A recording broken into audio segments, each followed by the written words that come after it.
nós. Todos os crentes e cada um dos crentes tem que estar envolvido com a obra missionária, não só envolvido, mas comprometido. E eventos como esse nos chama a atenção, nos puxa a orelha para esse engajamento. A gente costuma fazer uma vez por mês, na nossa igreja, Assembleia de Deus, um culto memorial, um culto em comemoração à morte de Jesus. A Igreja de Jesus, gente, é o único grupo humano que se reúne para comemorar a morte do seu fundador. A gente faz isso uma vez por mês, porque ele mandou fazer isso em memória de mim, e a ceia é, na verdade, um culto em memória à morte. Por que Jesus mandou a gente fazer um culto para se lembrar do sacrifício dele? Porque acredite você ou não, pense numa raça de gente esquecida, é crente. Deus sabe que nós somos esquecidos, por isso que Jesus mandou a gente fazer esse culto de lembrança. Se lembrar do sacrifício, porque acredite você ou não, se não tiver ceia regularmente, você esquece que Jesus morreu por você. Uma vez eu lembro que eu estava dizendo isso em Morada Nova, uma irmã pulou para trás e disse: missionário, não tem nem perigo de eu esquecer que Jesus morreu por mim. Aí eu perguntei: a senhora por acaso pegou essa semana? Aí a irmã disse: a gente tem nossas fraquezas. Aí eu: pois é. Se a lembrança viva do sangue vermelho e quente de Jesus escorrendo naquele madeiro estivesse diante de você o tempo inteiro, ninguém tem cara de pau e pecado. Se você pega, meu irmão, é porque por um momento você esquece o sacrifício. Por isso que Jesus disse: fazer isto em memória de mim. Aquele pão e aquele vinho representam o corpo entregue e o sangue derramado. A gente tem que fazer isso o tempo inteiro para a gente ter viva a lembrança do que ele fez por nós. Agora a igreja faz outros cultos memoriais. Por que a gente faz culto de missões?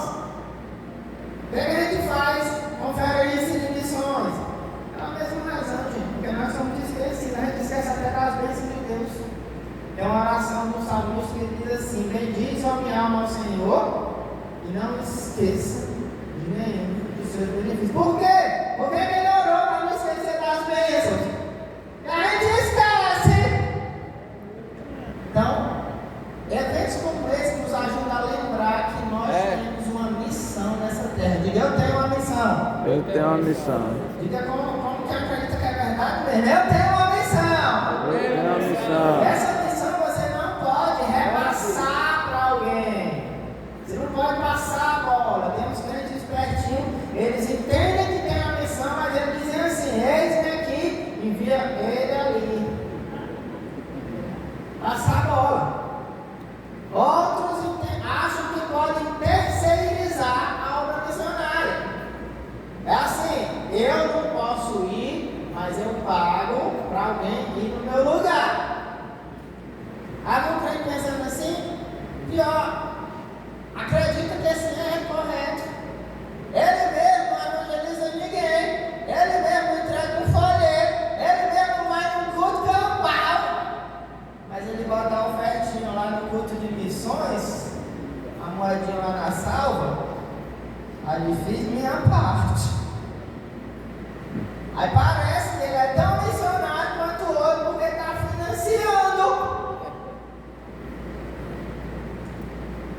Aí às vezes no culto de missões alguém, com pouca Bíblia e muita animação, até ensina assim que você pode fazer missões de 3 maneiras: ou indo, ou orando, ou ofertando. É bonito, né? Mas tem na Bíblia não. Você não vai fazer missões com uma das 3 opções.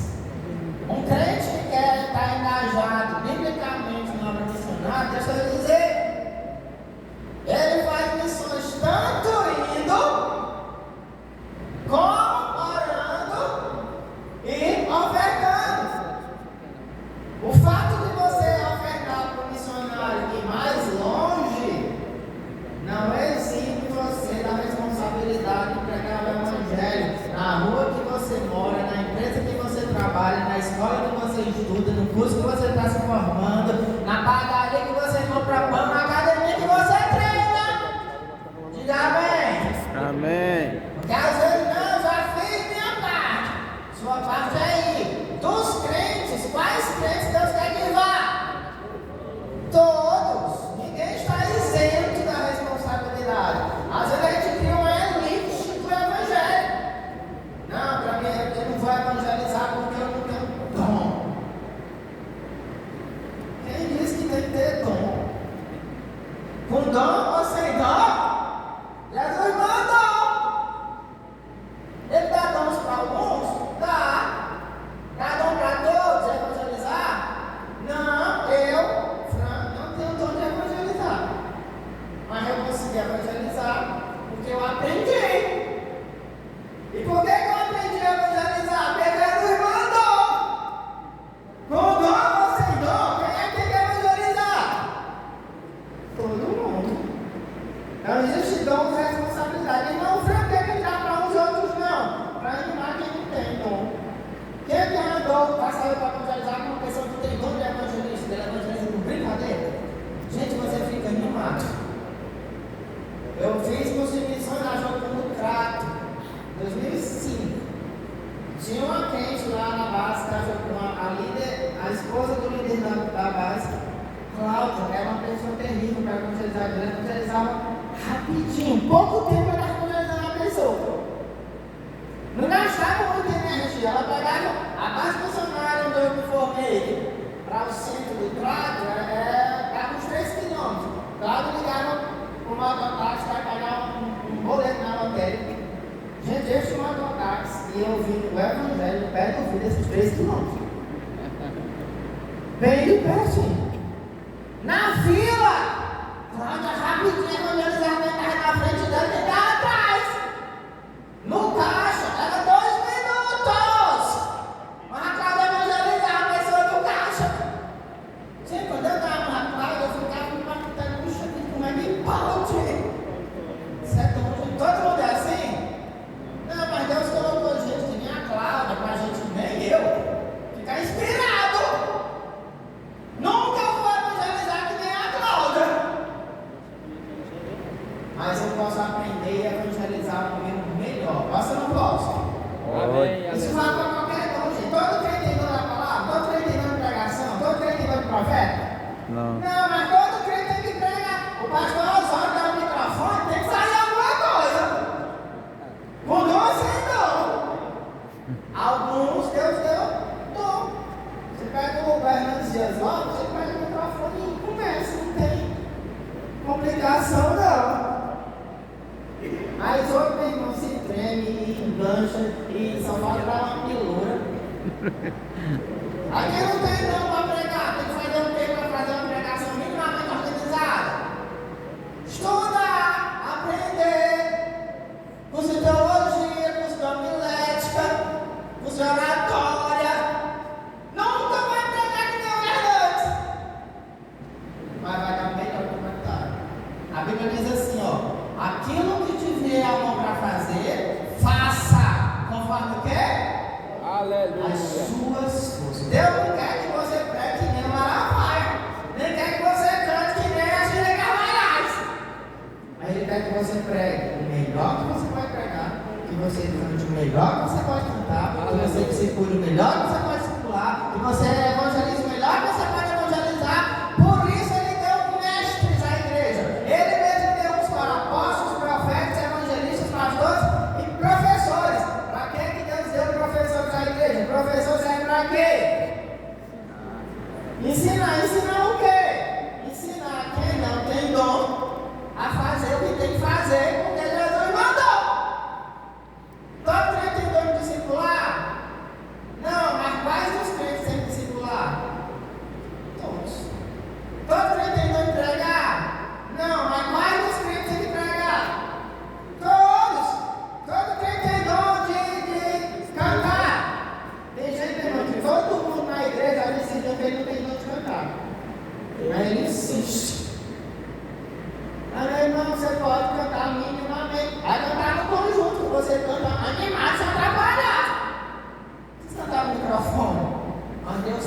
melhor que você pode dar. Então, Deus nos deu uma missão e Deus não quer que a gente entre nessa missão despreparada. Ele deu mestres para quê? Para preparar a igreja. Paulo vai dizer claramente, esse texto que eu estou citando é Efésios 4:11. E ele mesmo deu nos para apóstolos, profetas, evangelistas, pastor e mestre. O 11, o 12 diz a razão pela qual ele deu. Para que ele deu? Querendo o aperfeiçoamento dos santos para a obra do ministério. Para que ele deu esses dons? Para aperfeiçoar os santos. Quem são os santos? Os crentes. E o que é aperfeiçoar? Aperfeiçoar é. Olha como soa a palavra. Aperfeiçoar. É ir melhorando até ficar. Aperfeiçoar. E melhorando até ficar perfeito. Então nós estamos caminhando para onde? Para ser perfeitos. Estatura de varão perfeito. Estatura completa de Cristo. Deus quer que a gente seja tão bom quanto Cristo. É para lá que nós estamos caminhando. Por isso ele deu dons. Por isso ele deu mestres. Por isso ele deu pessoas para nos animar, nos incentivar a querer ser tão bons quanto nós podemos ser. Então, o que a gente aprende sobre isso? Que Jesus não envia sem preparo. Vamos ler o texto da palavra de Deus. Vamos ler Marcos capítulo 3. Marcos capítulo 3. Nós vamos ler os versículos 13 e 14. É o chamado dos 12, chamado dos apóstolos.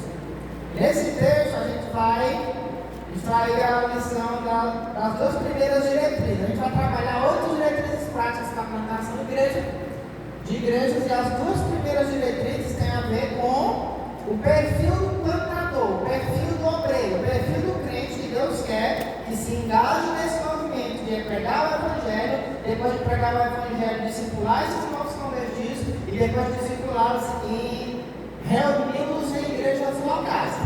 Então, que tipo de crente Deus quer que esteja engajado? Como é que deve ser o perfil dessa pessoa? Aprendemos que Deus não quer gente despreparado, por isso ele deu um mestre para a igreja. Um detalhe importante aqui, essa preparação, gente, ela não cai na nossa cabeça. Às vezes alguns pentecostais, mais pentecostais do que os pentecostais, acreditam que o preparo cai em cima de você como um passe de mágico. Já não crente que ele foi chamado para pregar no culto de doutrina de quinta-feira, aí ao invés de orar e ler a Bíblia e estudar e ouvir uma boa pregação no tempo que deram para ele vai fazer uma campanha porque ele acredita que ele vai receber na hora. Ele nunca abre a Bíblia para ler, mas ele acredita que se Deus deu para ele a oportunidade de pregar quinta-feira, é porque na hora ele vai receber assim quentinho do céu. Alguma coisa vai falar com o povo. O que ele está fazendo, gente? Ele está jogando toda a responsabilidade para cima de Deus. Às vezes a gente não se prepara, vai fazer, quando vai fazer, dá errado, aí bota a culpa em quem? No diabo. E o diabo é inocente nesse caso específico. Por quê? Porque Deus deu para você a oportunidade de se preparar. Deus não envia despreparados. Jesus não envia despreparados. Presta atenção. A Bíblia diz claramente que a nossa capacidade vem de quem? De Deus. Quem é que nos capacita? É Deus. Agora não cai na cabeça.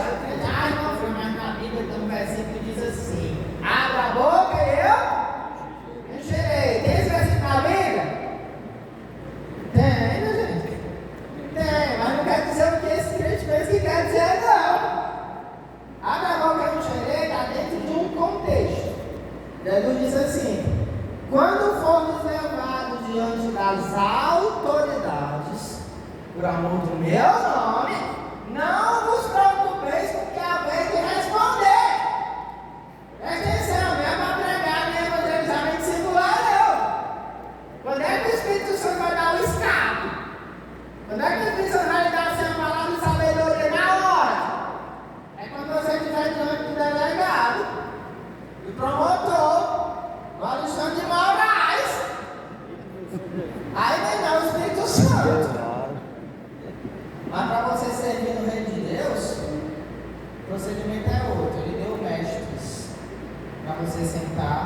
aprender. A capacitação vem no caminho, no acompanhamento. Olha como foi que o Senhor se capacitou. Quem perseverou comigo a verdade, amém? Amém. Olha só, Marcos capítulo 3, vamos ler o 13 e 14. Você vai ficar com a sua Bíblia aberta. Eu vou fazer perguntas com base no texto que a gente vai ler. E você vai responder com base no que a Bíblia está dizendo. Não é para inventar, a gente gosta de inventar a resposta. Não é para inventar, é para olhar para o texto e responder. Diz assim a palavra de Deus. Marcos 3, 13 e 14. E subiu ao monte e chamou para si os que ele quis. E vieram a ele. E nomeou 12 para que estivessem com ele e os mandasse a pregar. Presta atenção, eu vou perguntar, você vai olhar para a Bíblia e vai responder o que está na Bíblia.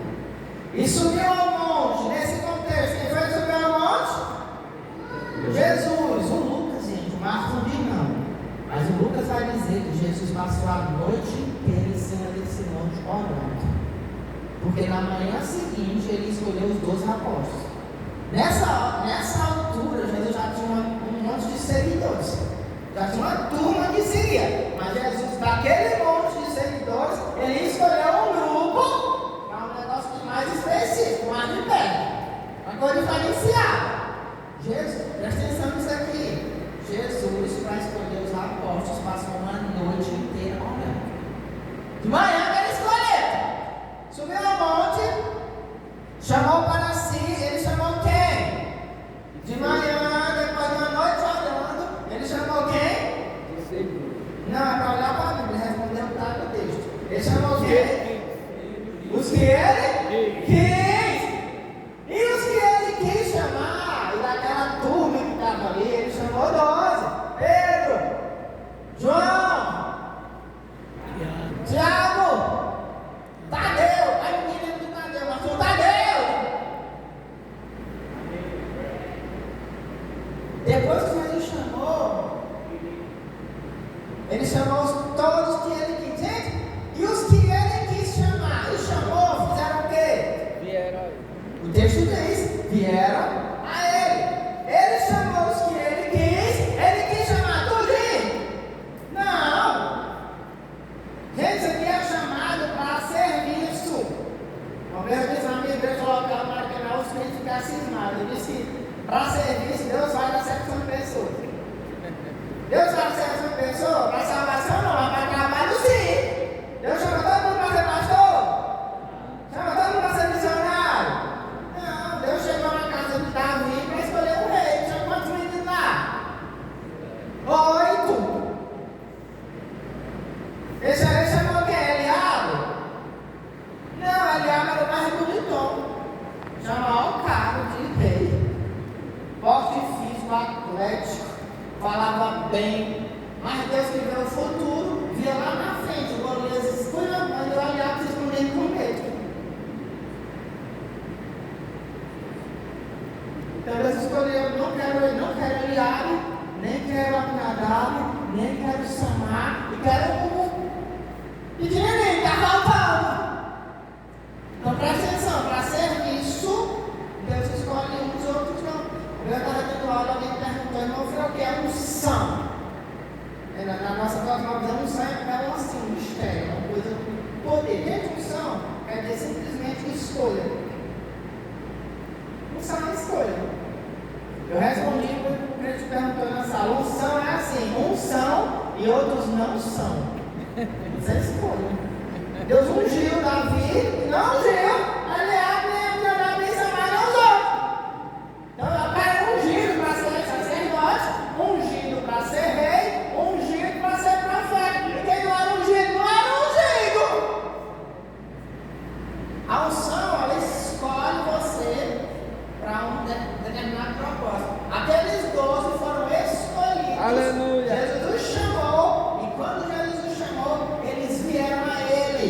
Então, o próximo versículo vai dizer a razão. E nomeou 12. Sabe o que é nomear? É dar um nome diferente, é dar um cargo específico, é dar uma função diferenciada. Até aqueles eram seguidores.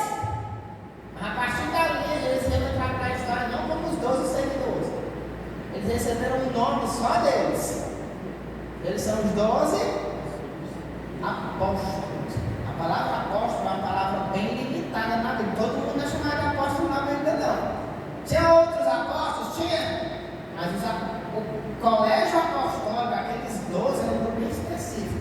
Essa palavra apóstolo significa literalmente enviados. Alguém sabe quantas vezes tem a palavra missionário na Bíblia? Quantas vezes tem a palavra missionário na Bíblia? Alguém sabe? Alguém pode citar um versículo que tem a palavra missionário? Sabe quantas vezes tem a palavra missionário na Bíblia? 0. Não tem nenhuma vez. Por que não tem a palavra missionário na Bíblia? Porque tem um equivalente. Apóstolo quer dizer literalmente enviado. Qual é a palavra para missionário na Bíblia? Enviado. Apóstolo. Então o dom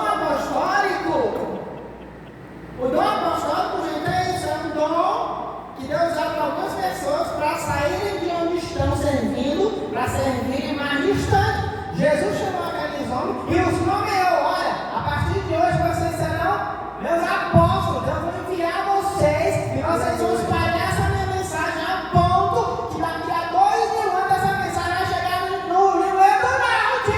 Eita, glória a Deus. Isso aqui é envio. Jesus enviou. Aí tem uma discussão no meio dos teólogos se ainda existe ou não existe apóstolo. Claro que existe, meu gente. Não existe mais o apóstolo do colégio apostólico, o apóstolo de produzir texto.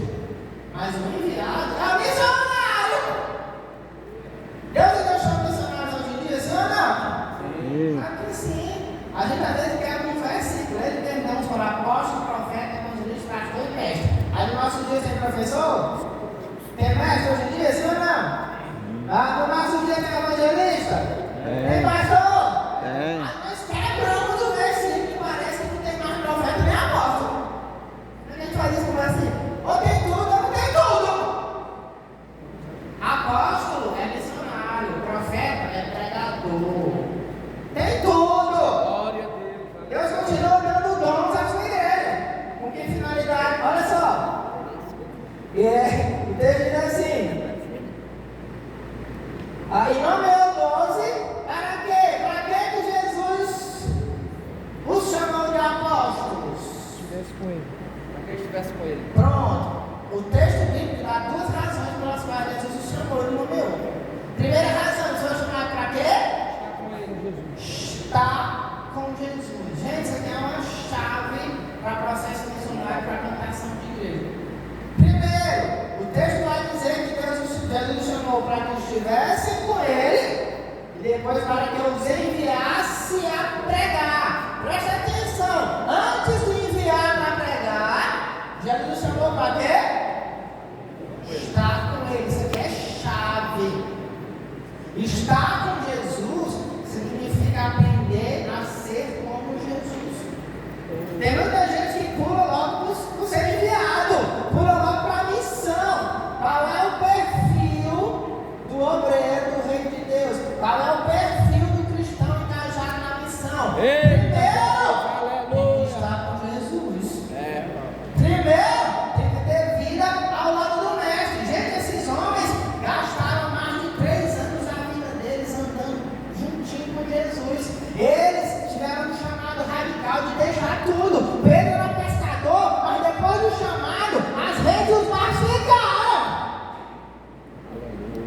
Mateus era funcionário público, cobrador de imposto publicano, mas depois do chamado, abandonou o governo.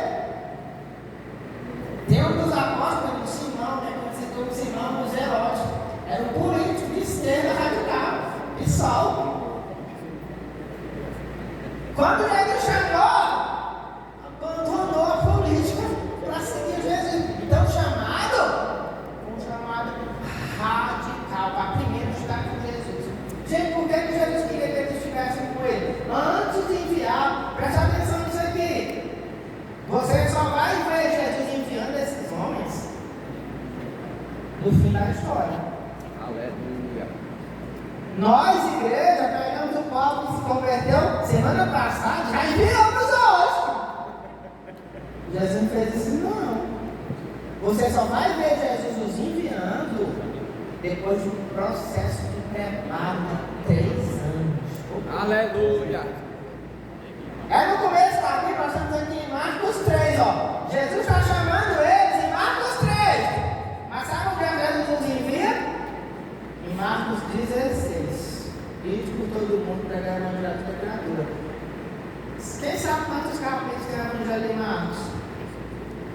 16! Jesus nos enviou no fim do preparo. Você só vai ver, gente, Jesus dizendo assim: ide fazer discípulos de todas as nações, em Mateus 28. Quem sabe quantos capítulos tem em Mateus? Oh, glória. 28! Você só vai ler. E que em seu nome se pregasse o arrependimento a todas as nações. Em Lucas 24. Quem sabe quantos capítulos tem em Lucas? 24! Você só vai ler assim como o Pai me enviou. Eu vos envio a nós. Em João 20. Quem sabe quantos capítulos tem João? 21. Mas foi no fim da história. O que eu estou ensinando para você é que Jesus chama, depois que chama, prepara, depois que prepara, envia. Esse é o procedimento. Deus não envia gente despreparada. Gente, o versículo tema da conferência traz uma verdade poderosa. Por vós soou a palavra de quem? Do Senhor. Presta atenção, nós pregamos uma palavra que não é nossa. Nós somos representantes de Deus. Paulo vai usar especificamente a palavra embaixador. Ele vai dizer que nós, igrejas, somos embaixadores de Deus, como se Deus, por nós, falasse ao mundo. Sabe o que é embaixador? Representante legal. Que representa o quê? Os interesses do reino que ele enviou. Nós somos embaixadores do reino de Deus nessa terra. Meus irmãos, o chamado Isaías esclarece muito forte isso. Isaías 6 vai dizer assim: depois de Isaías ter aquela visão dramática, ele ouve uma voz: a quem enviarei? Quem há de ir por nós? Presta atenção.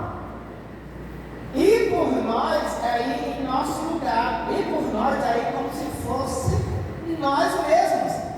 Isaías vai ser chamado para ser representante da divindade, Pai, Filho e Espírito Santo. Ele estava recebendo o chamado de representar o reino de Deus. E esse é o chamado que está sobre nós, igreja. Você acha que Deus ia mandar qualquer um de qualquer jeito para ser representante dele sem preparo nenhum? Primeira chave, tem que ser preparado. Primeiro preparo, estar com Jesus. Aleluia. Estar com Jesus, preparo espiritual. Para que ele está com ele? Para aprender como ele é.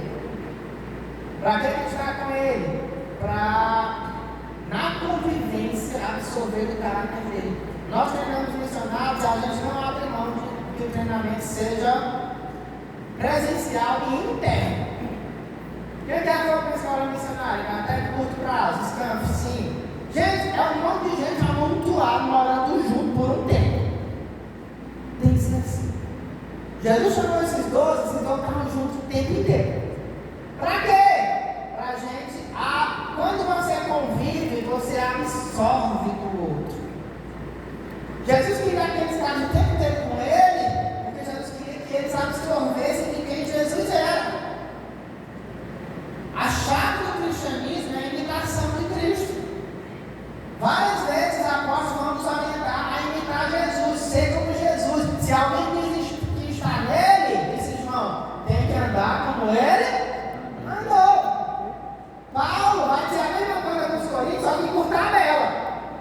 O nosso padrão, a gente tem que ser imitador de quem? Jesus. Só que Paulo, que conhecia a igreja de Coríntios, Paulo foi lá naquela igreja e sabia se preservar. Paulo sabia que se ele dissesse para os coríntios o que ele disse para os Efésios ele disse assim: sede, pois, imitadores de Deus como filhos amados. Ele fundou a igreja de Efésios, ele sabia que os Efésios conseguiam segurar a doutrina assim. A igreja de Coríntios cheia de mungano. Ele disse a mesma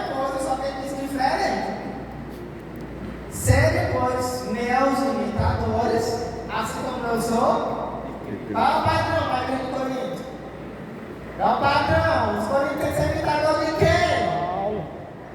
Não! Qual é o padrão? Cristo, o padrão de crente é Cristo. Só que Paulo, que conhecia aquela igreja, gente, tem crente que se você ensinar seja imitador de Cristo, ele vai dizer, mas Jesus era Jesus. Jesus era Deus. Ele vai mostrar as razões pelas quais é impossível ser imitador de Jesus.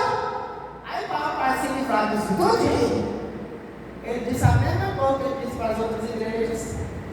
Tá, Bela?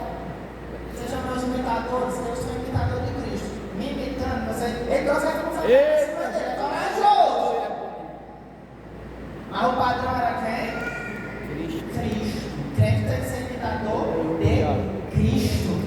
Eu fiz primeira comunhão, tinha 12 anos de idade. Na primeira comunhão eu lembro que aprendi uma música do Padre Zezinho. Ótimo. A música diz assim: Aleluia. Como Jesus amou, Oh, glória. viver como Jesus viveu, sentir como Jesus sentia, sorrir como Jesus sorria, e ao chegar ao fim do dia, eu sei que eu dormiria muito mais feliz. Sabe o que é isso? Cristianismo. Aleluia. Puro e simples. Glória a Deus. Ser como Jesus é, viver como Jesus viveu, fazer como Jesus fazia. Isso é ser cristão. Por que Deus quer que a gente conviva com Jesus? Para a gente absorver. Gente, esses 12 homens ficaram tanto tempo convivendo com Jesus, vendo como é que Jesus lidava, vendo como é que Jesus fazia, vendo como é que Jesus respondia, que eles absorveram tanto de Jesus, que 3 anos depois de conviver direto com Jesus, Pedro, meu irmão, foi negar Jesus e deu trabalho para negar. Você sabia que Pedro teve dificuldade para negar Jesus? Ele tinha convivido tanto com Jesus, ele estava tão parecido com Jesus, que a mulherzinha lá na fogueira olhou para ele e disse: você é um deles. Ele disse: eu mesmo não! Você é um deles. Nunca nem vi!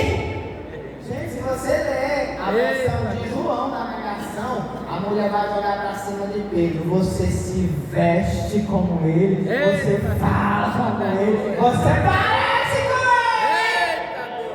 Mesmo ele dizendo que não, ele conviveu tanto com Jesus, absorveu tanto de Jesus, que ele já estava a cara de Jesus.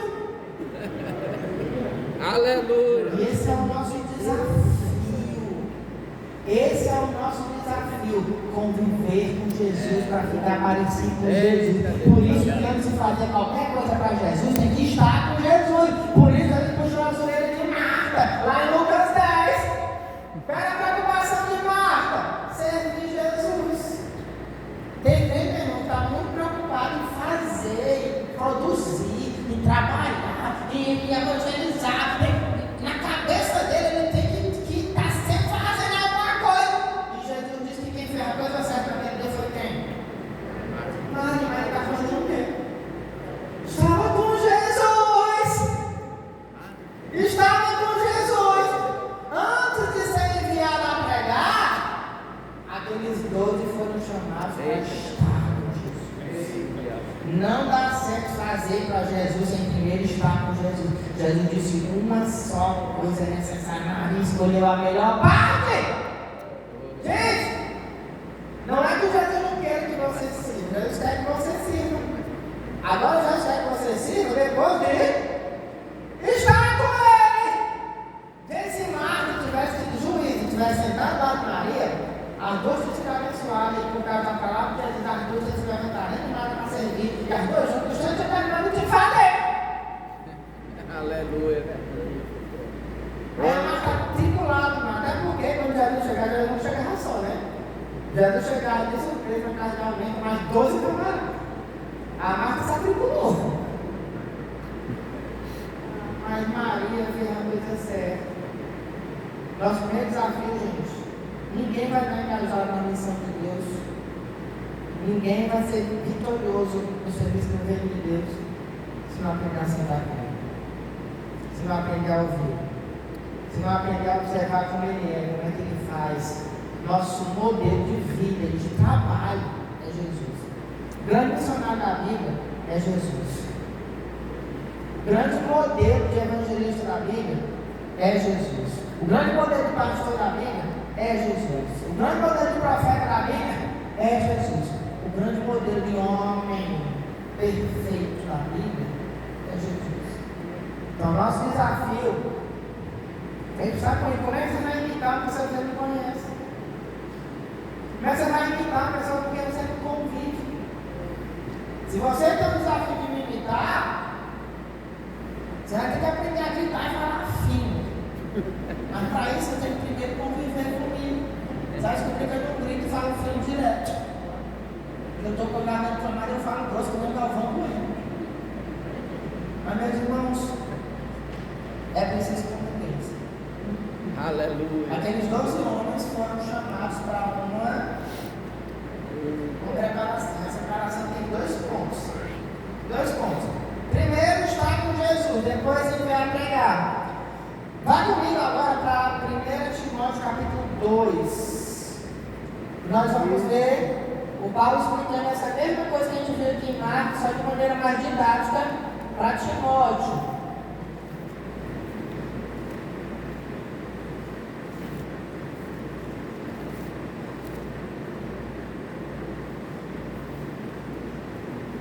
Não, 2 Timóteo capítulo 2.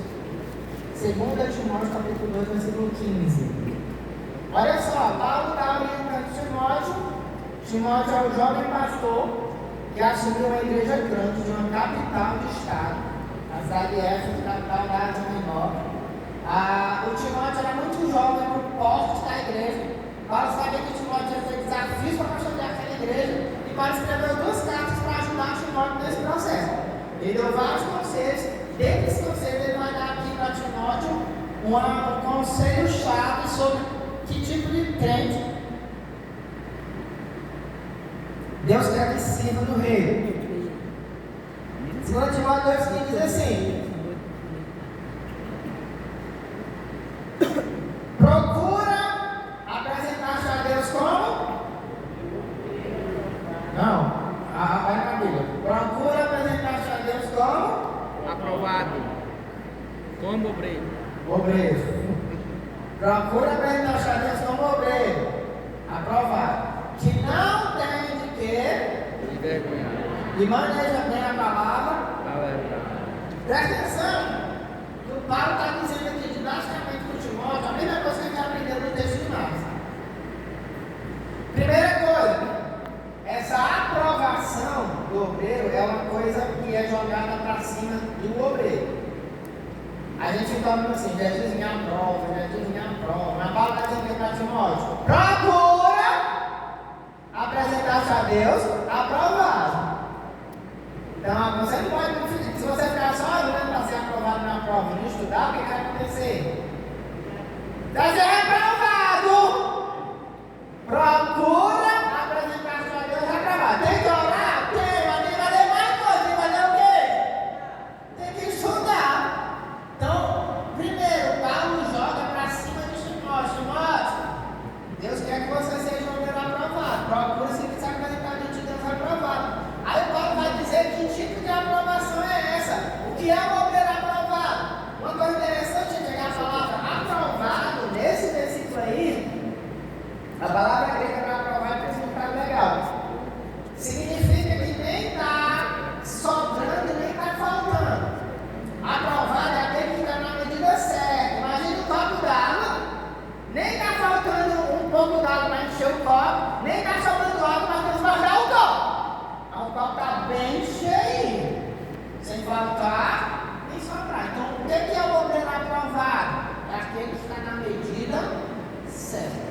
Nem faltando, nem sobrando. Procura apresentar-se a Deus aprovado. Aí ele vai dizer como é que deve ser essa aprovação. 2 pontos. O obreiro aprovado do reino de Deus, ele está firmado em 2 pernas. Primeira perna é a perna da vida espiritual, a perna da moralidade. E o Paulo vai dizer assim: como obreiro que não tem de quê? O que é isso, gente? O que é não ter de que se vergonhar? É a aprovação moral. É a aprovação espiritual, é a vida com Deus, é estar com Jesus. O obreiro aprovado tem que estar com Jesus ao ponto de ser como Jesus é. Ninguém vai apontar mais nenhuma presença disse que vão falar mal de nós, mas é calúnia. Jesus disse assim nas bem-aventuranças: bem-aventurados sois vós, quando mentindo, disserem todo mal contra vós. Se mentir e falar mal de você for mentira, você é bem-aventurado. Mas se falar mal de você for verdade, tem bem-aventurança nenhuma, eles têm que se ajeitar. Então, você vai ser bem-aventurado quando for mentir. Vão mentir. Mas ninguém pode apontar de modo que você se envergonha. O obreiro aprovado tem uma aprovação moral significativa. Ele não tem, ele está firmado nessa fé. Agora, o obreiro aprovado não é só aquele que é um bom crente, não é só aquele que é uma bênção, não é só aquele que tem vida com Deus, não é só aquele que tem vida de oração. Para ele ser um obreiro aprovado, ele tem que ter a outra perna, que o Paulo vai dizer também. Procura pegar as coisas aprovadas. Primeiro, como obreiro, tem que se envergonhar. E depois, que maneja bem a palavra da verdade. Presta atenção que o Paulo usa uma conjunção aditiva. Não tem que se envergonhar e quer dizer que tem que ter as duas coisas, não vai ter só uma. Não vai ter uma obreiro assim pererê, que só uma perna.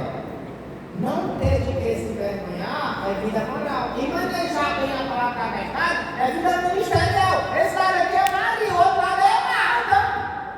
Glória a Deus. Então tem que ter vida ministerial, tem que saber o que tem que fazer e fazer, sabendo fazer. Eu trabalho treinando missionários há 15 anos. Liderei várias escolas de treinamento missionário, fui coordenador da Música, fui da EMAD, acho que eu já me antes era o diretor, era o coordenador.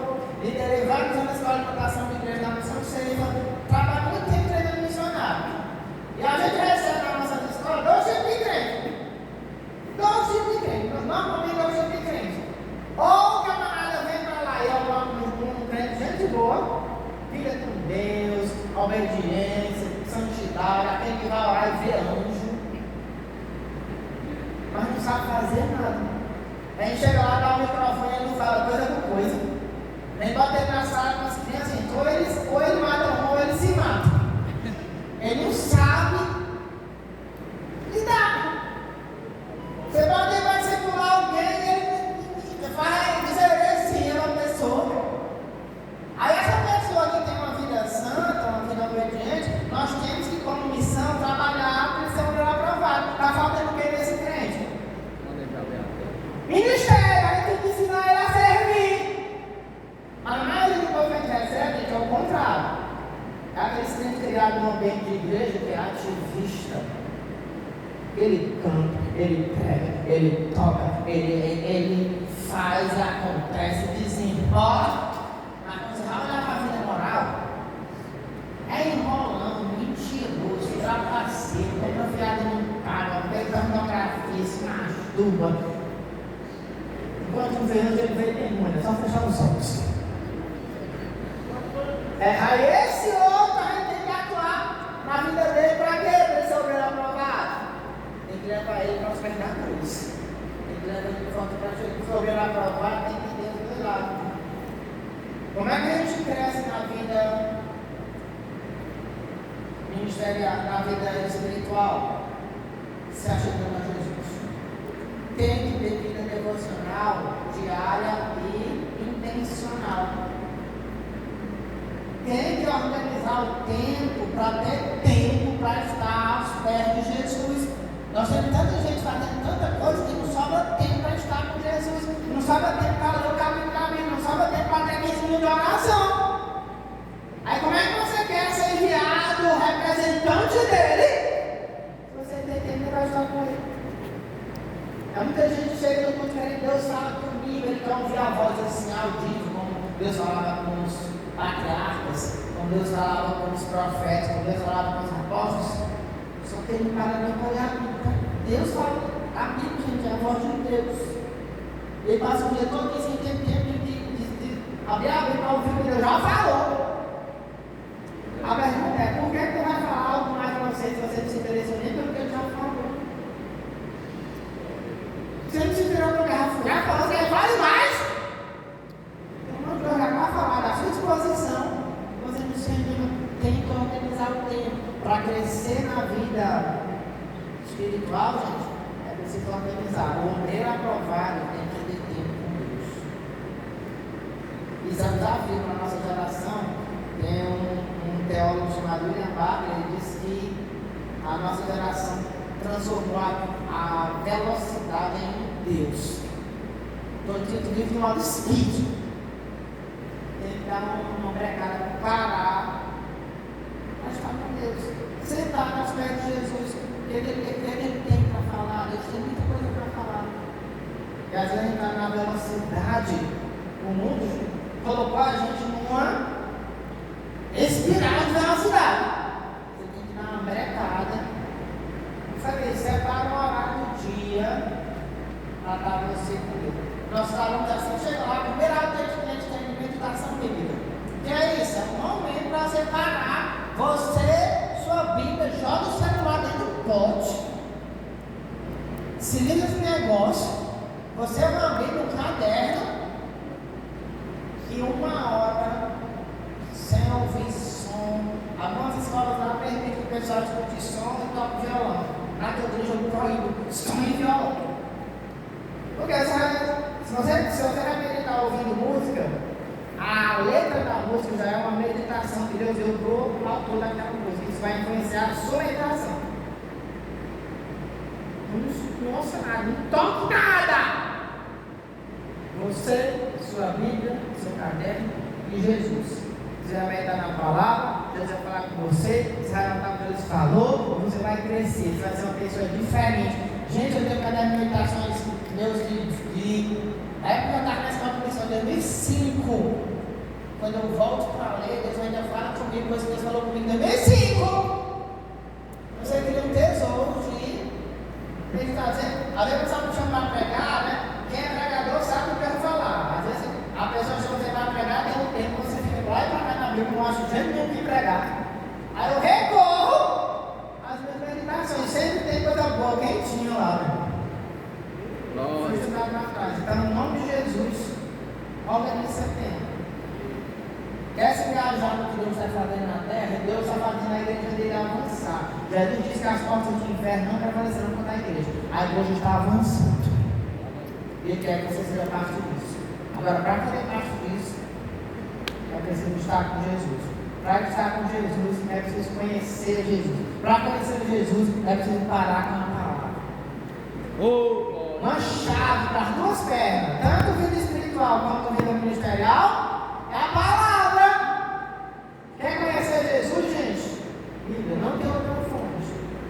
Jesus disse assim: examinai as Escrituras, porque vão estudar nelas a vida eterna, e são elas que de mim testificam. Quer saber se nossa missão como cristão é imitar Jesus? Onde é que não conhece Jesus? Nas Escrituras. Aqui é que fala sobre a história de Jesus. Eu estava dando aula, o tempo diz assim: não, me indica aí um livro bom sobre Jesus.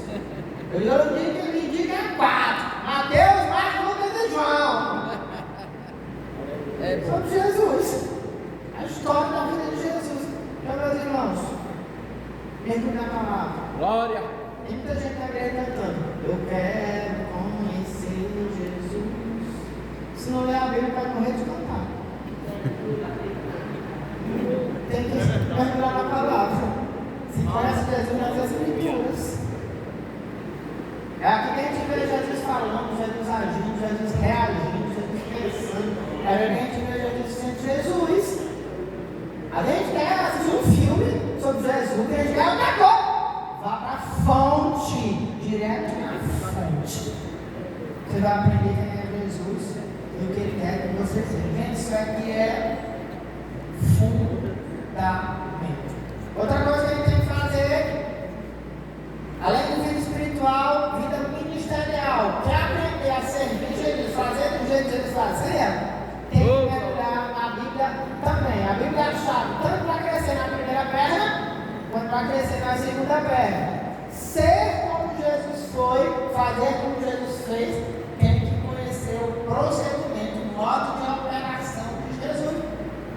A gente precisa aprender a lidar de maneira diferente com pessoas e com organizações. Dia desse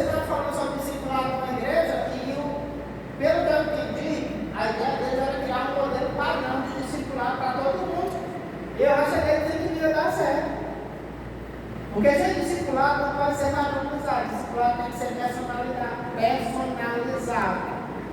Você não pode tratar, quem discipula sabe o que eu estou falando. Você não pode tratar essa pessoa do mesmo jeito que você trata essa. Quem é que tem mais do que um filho? Mas se você tem mais que um filho, você sabe que é isso. Você não pode tratar um do jeito que você trata o outro, porque cada um é um. Aleluia. Às vezes a gente quer criar um programa discipulado igual para todo mundo, mas não dá certo. Se você estudar Jesus com os 12 apóstolos, gente, os 12, pense nos 12 que cada um era um diferente. Tem um psicólogo chamado Augusto Cury, ele escreveu um livro chamado Mestre Inesquecível, onde ele trata o perfil psicológico dos 12 apóstolos. Gente, pense nos caras diferentes um do outro. Jesus tinha que lidar com cada um deles dentro da sua personalidade. Se você observar bem direitinho, o jeito que Jesus lidava com João era diferente do jeito que Jesus lidava com Pedro. Pedro, casca grossa. Pedro, bruto. Pedro, bipolar. Aí, meus irmãos, para Pedro, Jesus disse para trás de mim, Satanás. Eita. Gente, se Jesus diz isso para João, o João é corredor da depressão ligeira. Por quê? Porque a personalidade de João era outra. O João é aquele camarada tranquilo, dá a cabeça no nome de Jesus. As cartas de João é filhinhos, batatas, ídolos. Sabe o caráter de João? Jesus lidava com cada um deles de maneira diferente. Jesus colocava eles juntos de propósito. Gente, eu disse para vocês que entre os 12 tinha um funcionário do governo, Mateus, e tinha um zelote, um cara que queria derrubar o governo. Aí a Bíblia diz que em Mateus 10, Jesus dividiu eles de 2 em 2 para evangelizar. A Bíblia não diz, mas se eu conheço Jesus, Jesus mandou quem em dupla para evangelizar? Mateus e o zelote, Pedro e João. Por que Jesus colocava as pessoas bem diferentes para caminhar juntos? Para a gente aprender uns com os outros. A Bíblia diz assim como o ferro afia o ferro, o homem afia o rosto do seu companheiro. Nós diferentes caminhamos juntos. Gente, igreja é um desafio. Igreja, cada um com uma cabeça. O pastor diz, a nação da igreja não tem esse problema, porque nossa liderança decide, beleza.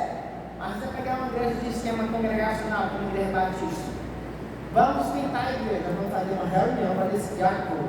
Deixa eu imaginar uma igreja de 200 quem para decidir a cor da igreja. Cada um quer uma cor, cada um quer um tom. Cada um acha bonito de um jeito. Nossa igreja é bom que o nosso pastor decide. Se você quiser pintar de vermelho, está tendo a série do Corpo Bombeiro ou a série do PT. Você pode achar feio, mas não vai fazer nada. Mas, meus irmãos, nós somos diferentes demais. Só que para a gente melhorar, Deus nos faz conviver. Igreja é esse ambiente onde cada crente ajuda o outro crente a continuar crente. A Bíblia é melhor seguidor do que o. Por isso nós caminhamos juntos. O discipulado tem que ser personalizado. Jesus lidou bem com cada um deles. Aleluia. Glória. Pedro e João tinham uma característica. Sabe aqueles crentes que são uma bênção bem caladinhos até que você contraria? Eles são uma bênção. Aí você pisa no pé, aí manifesta os demônios. Pedro e João, aliás, Tiago e João. Jesus, gente, colocou neles um apelido por causa dessa característica. Eles eram tranquilos até que alguém contrariasse. Eles chamam eles de quê? Quem sabe o apelido? Filhos do trovão, boné. Gente, é por causa desse temperamento. O trovão é assim, tá tudo silencioso, de repente. Um dia, Lucas 9, Jesus entrou em Samaria e os samaritanos expulsaram Jesus e os apóstolos. Gente, expulsaram Jesus saiu no amor. Mas Tiago e João. Senhor, que a gente olha para descer fogo do céu e matar ele subir. Eita. Trovejou. Aleluia. E Jesus foi tratando, gente, cada um, caminhando com eles. A crescessem tanto numa perna quanto na outra perna. Ao fim desses 3 anos, aqueles homens estavam capacitados para ser como Jesus era e para fazer coisas que eles fizessem. Marcos, Deus os chamou para que estivesse com ele e os enviasse a pregar. Quando Jesus os enviou, Jesus deu para eles o poder do Espírito Santo, mas além do poder, eles já tinham 3 anos de preparo. Não era só poder, não! Eles receberam poder em Atos 2, mas depois de 3 anos de intenso preparo. Se você achar que só poder é suficiente, não foi esse o padrão que Jesus usou com os discípulos, não. Chamado, preparo, envio, poder. Aí deu certo. Então tem que seguir essa trilha. Às vezes a gente confia que só com o poder vai dar certo. Tem que ter poder, gente. Sem poder não dá certo. Mas não é só o poder. Tem que ter preparo específico. Tem que saber como. Lucas 10, Jesus fez um estágio com eles. Jesus os enviou para ir na supervisão. Quando Jesus chamou os primeiros, na beira do mar da Galileia, Pedro, Tiago, João e André, eles eram pescadores. Jesus disse: venham após mim, eu vos farei pescadores de... Eles eram pescadores de quê? Pergunta, uma pessoa já nasce sabendo pescar peixe? Se eles eram pescadores de peixe, é porque um dia alguém os ensinou, provavelmente Zebedeu, que era o pai de alguns deles. Aí Jesus mudou a proposta: venham após mim, eu vos farei pescadores de homens. Aí a Bíblia diz que eles fizeram o que com esse chamado? A Bíblia diz, gente, que eles largaram as redes, largaram os barcos, largaram os peixes, largaram Zebedeu, largaram tudo, seguiram a Jesus. Aí lá na frente, 1 quilômetro depois, Jesus diz: pronto, pode pescar os homens. Foi assim? A proposta foi: venham após mim e eu vos farei. Nós estamos pensando nessa palavra. Farei. Farei quer dizer que tem um tempo. Farei quer dizer que tem uma didática. Farei quer dizer que tem um processo. Sabe quanto tempo esse farei levou? Sabe quanto tempo Jesus levou para transformar pescadores de cará-tilápia? Gente, é chamado de Mar da Galileia, mas era um lago de água doce. Só que era um lago tão grande, 22 quilômetros por 13. É um lago tão grande que eles chamavam de mar. Mas era um lago, cará-tilápia. Sabe quanto tempo ela levou para transformar pescador de cará-tilápia em pescador de vidas? 3 anos. Isso é uma faculdade. 3 anos na faculdade de engenharia de pesca. Só depois de 3 anos, Jesus nos envia. Filho de Jerusalém, espere a promessa de Deus sobre vós, daí vocês serão minhas testemunhas. Eu estou querendo que você absorva nessa introdução a importância do preparo para o obreiro do reino de Deus. O modelo de Jesus é enviar gente que foi chamado, que foi preparado, que foi enviado e foi empoderado. Quem chama? Jesus. Quem prepara? Jesus. Quem envia?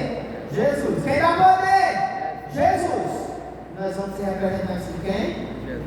Jesus. Glória a Deus. A igreja de Jesus, meus irmãos, é representante de Jesus para estabelecer a vontade de Jesus na terra. Agora, Jesus não envia qualquer um de qualquer jeito como representante dele.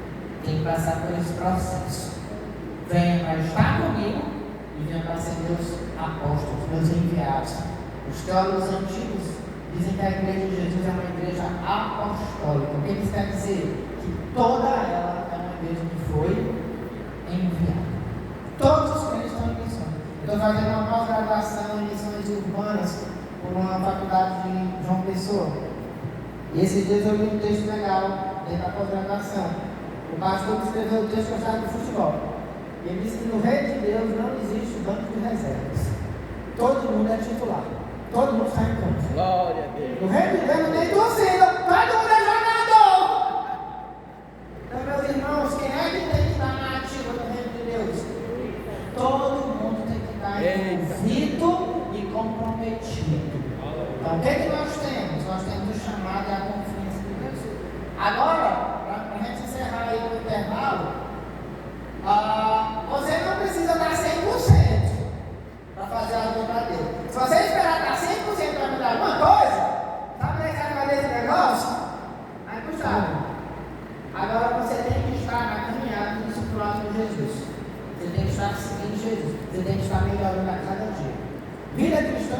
é uma vida de melhoramento a cada dia.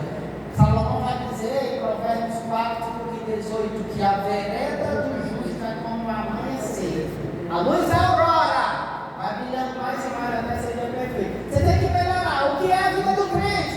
Amanhã você tem que ser um crente melhor do que hoje. Hoje você tem que ser um crente melhor do que ontem. Sabe que a pior coisa para acontecer com um crente? Está satisfeito com o que ele já é. Se você está satisfeito com o crente que você é, que você tem, que você é, sabe? Você está saindo do plano. Se nossa meta é ser como Jesus, gente, vai melhorar cada dia, não chega lá e nunca. Dia a dia tem que melhorar. A pergunta é: o que eu posso fazer para ser um crente melhor amanhã? O que eu posso fazer para ser um pai melhor amanhã? Ser um filho melhor amanhã? Ser um marido melhor amanhã? Ser um líder melhor amanhã? Ser um liderado melhor amanhã? O que eu posso fazer para crescer? Se você veio para essa reunião essa noite, você está investindo no seu crescimento. Alguma coisa que eu estou gritando aqui vai ficar na sua cabeça. Isso vai fazer você crescer. Então isso é investir em crescimento. Então, foi o que a gente viu nessa primeira parte da aula. A gente viu o perfil do plantador. A partir de agora a gente vai entrar no processo da plantação, nas diretrizes práticas, hoje e amanhã. Mas a primeira aula tem a ver com o tipo de crente que Deus quer criar. E o tipo de crente é um crente que a Paulo chama de obreiro aprovado. O obreiro aprovado é aprovado tanto em espiritualidade quanto em ministro. Amém? Amém. Deixa eu fazer uma divulgação aqui.